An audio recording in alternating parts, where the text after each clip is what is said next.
Hey. You want to see my Spidersona?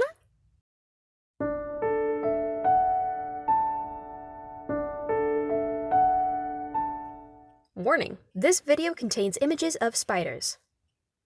Bye, Mom. Hello, fellow doodlers. The new Spider-Verse movie is out. No, I have not seen it. Don't you dare spoil it. When the first movie came out, several artists made their own Spidersona, me included. And now that the new movie is out, I'm revisiting that character and giving her a major redesign. This is the only picture I could find that wasn't water damaged. She had ice powers for some reason, and was really just based off Spider-Gwen. Yes, I know her name is Spider-Woman in the movie, but there are a bunch of Spider-Women, so I need to get a little more specific. And now, due to my improvement in character creation and art skill, I hate it. So it's back to the drawing board. This go around, I actually wanted to base the design off a spider, which meant I had some research to do. I will let you know that I have a fear of spiders. Seeing pictures makes me coil up or twitch in fear and disgust. No, I'm not kidding. Judge me if you will, but when you live in the country and big ones run rampant, it's bound to happen. Too many horror stories. Now, however, I'm pretty sure I have a tolerance. I looked at so many spiders and read up on so many facts, I can even identify my local spiders with ease now. I don't think I've ever researched this much for a character. And I don't think I ever thought I'd know this much about spiders. Did you know a study showed that tarantulas eject web fluid from their feet? Not much, just enough to help them stick to slippery surfaces. And yes, I did use this. She can create webs like the Maguire Spider-Man. Mainly because I know I'm not smart enough to make an actual web shooter. Speaking of webs, the amount of web types is insane. Tarantulas don't make capture webs. Actually, they use their webs as a carpet. No, I'm not joking. They'll line their burrow with their thick and soft web like a carpet. We're not entirely sure why they do this, but it's kind of cool. The speed paint you're watching right now is actually my second go at the redesign. The first one, to put it plainly, was more realistic. The outfit was stuff you'd see me wear in real life or something I could easily throw together and paint. I don't like masks, so it didn't have one, and it was based off a jumping spider. But something about it just didn't fit. I didn't like it.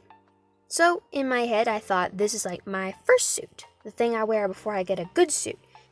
I did toy around with the idea of a hard mask that just covers the front of the face, but that didn't stick. Get it? Stick? I'm hilarious. Instead, I went with a mask that opens in the back because I have pretty poofy hair that would be uncomfortable under a cloth mask. The spider I chose for this one is a Gucci Sapphire Tarantula, and I am never saying that name again. I was going through a pretty bad art block while doing this piece, so it was really disheartening when I did start over. I didn't know what I was doing. Other than my first Spidersona, I've never actually designed a superhero character, much less a super suit. My art block showed through a lot more during the coloring stage. I lost footage or forgot to hit record. I was pretty sure I was recording this, so I don't know if something happened or not. My apologies. At first, I didn't want to use too much blue. The blue on this spider is very bright and vibrant. I thought it would be overwhelming to have too much. So I tried gray first, then added some blue gradients, tried blue shoes and gloves, but it didn't look right. Probably because gray is not the color of the spider. It has gray on it, but its main color is blue. So I looked at the actual Spidey suit. I took my inspiration from that, chickened out of the web design, and used the yellow just to add some pop. That yellow looks really good though. I'm glad I didn't go overboard. Hardly noticeable in the spider anyways. I added this webby poncho because I like hoods, and putting a hood on a suit sounds annoying. I don't know how Gwen did it. So poncho it is. Plus it's kind of cool, had some visual interest. While working on this, I tried to figure out what crime I'd fight. I live in the country, surrounded by open fields or woods. No in between. The most common crimes are speed limit breaking and drugs, I guess. I'm kind of out of the loop when it comes to crimes around my area. Thinking about this now, the skills or abilities I chose actually work really well out here. The tarantula I chose is poisonous, so I gave my Spidersona poison. The problem I had was I didn't want it to be paralyzing venom. It didn't make sense for the spider I chose, especially since most spider venom is literally for liquefying the insides of their prey. So I decided to make its effects related to the amount of poison. Enough can kill someone, but just enough can either paralyze or flat out knock someone out. You may have noticed fangs in the unmasked drawing. I wanted to give her some sort of spider look, and fangs are cool. Fight me on it. She can inject venom from her bites, but in fights she uses her hands. Remember those little hair things Spider-Man has to climb walls? Yeah. You know how woolly bears and other fuzzy bugs can inject venom through their fuzz? Yep. That's how that works. It's just impractical to take your mask off and bite the enemy. Also, gross. The other abilities have to do with everything I studied about tarantulas. They're hunting/ambush spiders. As the name suggests, they hunt prey and lie in wait for an unsuspecting critter to cross their path before pouncing. So I gave my Spidersona those skills. She can stay still for hours on end, waiting. She can also hunt down or track her prey. Tarantulas are ground spiders. They can climb but prefer the ground, so she can fight better on ground.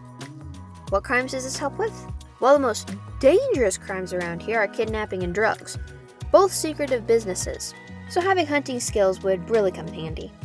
Tarantula webs are thick and strong, so I also made the ability of web shields. It takes a lot more energy than regular webs, so it's a last resort only. But she can make quick, strong walls of web to protect herself or others from enemies.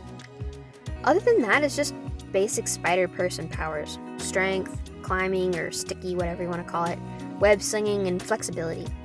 Same old, same old. I was rewatching the second Maguire Spider-Man movie, and I was very happy to find out that after getting bit by the spiders, he wasn't afraid of heights. Because as he was losing his powers, he was suddenly afraid of heights.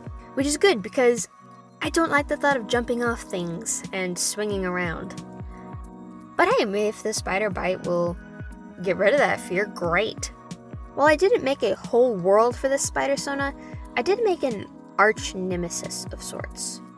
My enemy is a version of James Jonah Jameson. Except this is a retired detective that first thought people were crazy, thinking there was a spider person crawling around. Then he found evidence and started to track me down, truly believing the spider hero to be some criminal mastermind.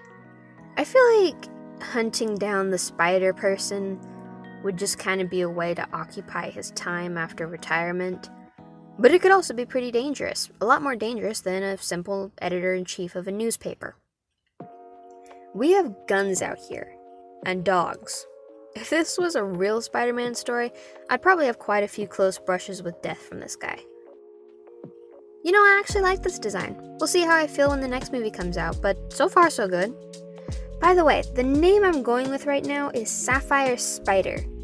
It's subject to change if someone can come up with anything better. Got any ideas? Thanks for watching. If you like what you see, then you can also like the video. Subscribing is also on the table if you're interested. See y'all next week! That's all, folks.